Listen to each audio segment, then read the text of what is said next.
C'est-à-dire que principalement, les gens qui me demandent de faire des conférences me demandent évidemment de toujours travailler sur ce qui est devenu, comme tu le disais si bien, mon dada, c'est le monde de l'Internet, le monde de numérique. Ça fait 23 ans que j'ai commencé à observer la chose par la force de la chose. Au début, il n'y avait pas vraiment de praticien, alors je le suis devenu par la bande.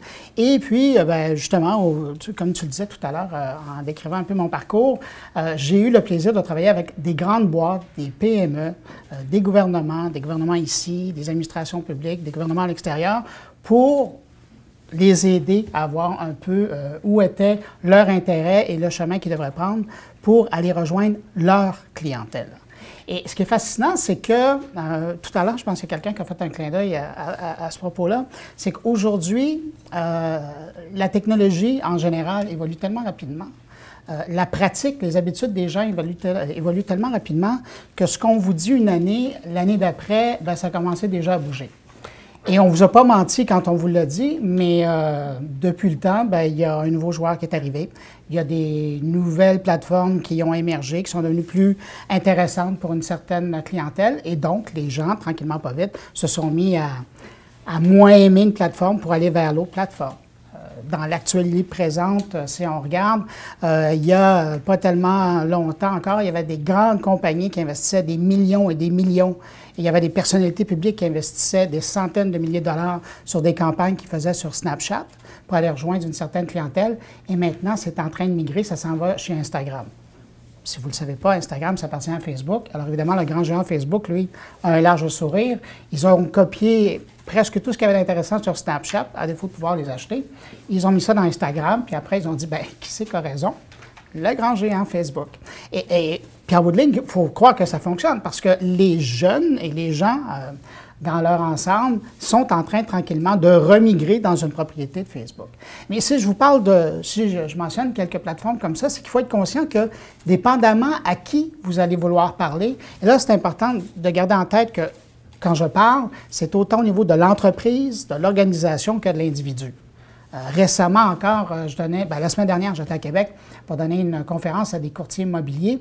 Et à la blague, j'ai mis ça pour faire des petits sondages non scientifiques de Guglielminetti et Guglielminetti. C'est assez facile à dire.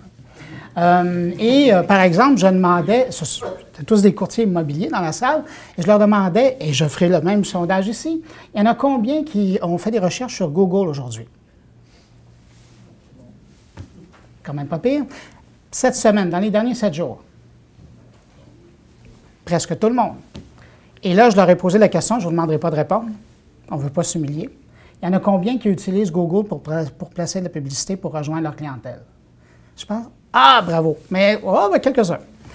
Mais dans la salle de courtier immobilier, il y en avait, puis je pense que c'était une salle de 400 personnes.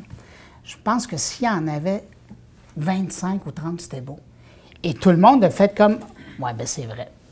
Et c'est ça. Il y a des choses dans la réalité des réseaux sociaux et des réalités de communication sur Internet ou de communication sur Internet qui semblent tout à fait normales. Nous, dans le quotidien, pour nos besoins, on fait des gestes, on s'est créé des habitudes avec le temps, mais quand vient le temps d'établir une stratégie, désolé, M. Courville, une stratégie à court terme ou à long terme, on n'applique pas ce qu'on sait, ce qu'on fait naturellement, organiquement.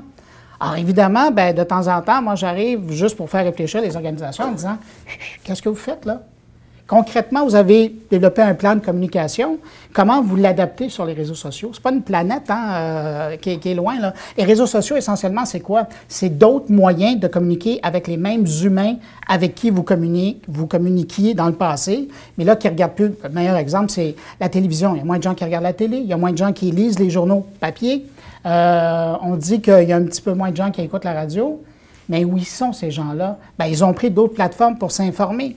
Ils ont pris d'autres plateformes pour se divertir. Mais ces gens-là veulent toujours avoir un contenu, veulent toujours avoir un contact avec la majorité, là, avec la société dans laquelle ils vivent. Et dans le fond, c'est d'aller retrouver les gens où ils sont. Et aujourd'hui, ils sont sur les réseaux sociaux. Si je vous disais que, d'après les derniers sondages CFRIO, ça date d'il n'y a pas un mois, 70 % aujourd'hui des Québécois utilisent concrètement, de façon régulière, les réseaux sociaux. Ça, c'est en général. si on va voir les 18, moi, je veux juste être sûr de ne pas dire des niaiseries, si on va chercher les 18-45, c'est 96 %.